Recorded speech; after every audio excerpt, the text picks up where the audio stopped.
नमस्कार मंडळी. काल आपण आपल्या या शल्यशोभा यूट्यूब चॅनलवरच्या मानसिक आरोग्य ह्या मालिकेमध्ये सुख म्हणजे काय हे नेमकं बघितलं.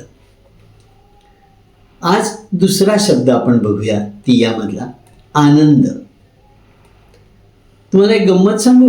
मी डिक्शनरीत जेव्हा शोधायला गेलो तर सुख आणि आनंद या दोन्ही शब्दांना इंग्रजीमध्ये एकच शब्द आहे, हॅपीनेस. गंमत आहे ना. पण मराठीमध्ये किंवा आपल्या भारतीय भाषांमध्ये आपण सुख आणि आनंद हे वेगवेगळे करतो. कारण सुख हा जो भाग आहे ना, तो जास्त शारीरिक आनंदाशी निगडीत आहे, शारीरिक सुखाशी निगडीत आहे आणि तो इंद्रियजन्य अनुभव आहे. तेच आनंद हा भाग मात्र जो आहे तो मनाशी निगडीत आहे. तुम्हाला ठरवायला लागतं की मला आजूबाजूला अनेक छान गोष्टी आहेत आणि त्याच्यातून मला आनंद मिळवायचा आहे, हे तुम्ही ठरवलेलं असतं. आपण मागच्या I am okay you are ओकेच्या सत्रात बघितलं, बरीचशी मंडळी I am not okay, you are not okay असं करत नकारात्मक ऊर्जा पसरवत असतात. तेच आपण जर व्रत घेतलं तर माझ्यासोबत जी माणसं असतील त्यांच्यापर्यंत मी सकारात्मक ऊर्जा पोहोचवेन, तर आपल्याला आजूबाजूला आनंदच आनंद दिसेल. खूप छान छान गोष्टी आपल्या आजूबाजूला पसरलेल्या असतात.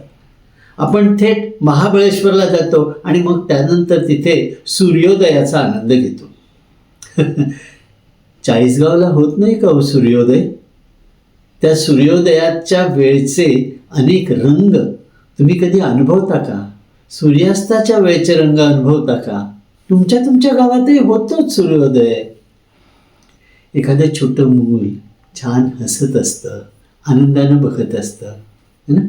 छोट्या मुलाच्या चेहऱ्यावरचा आनंद असेल, महात्मा गांधींच्या चेहऱ्यावरचा आनंद असेल, नाहीतर मदर टेरेसाच्या चेहऱ्यावरचा आनंद असेल, ते जे निरागस हसू आहे ना, ते तुमच्या चेहऱ्यावर फुलतं राहिलं पाहिजे. तसं निरागस हास्य तुमच्याकडे जर असेल ना, तर तुम्ही आनंदी होऊ शकता.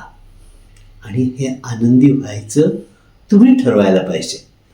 इतर आजूबाजूची माणसं तुम्हाला त्रास देत नाहीत, ते तुमचा आनंद दुःख ठरवत नाहीत.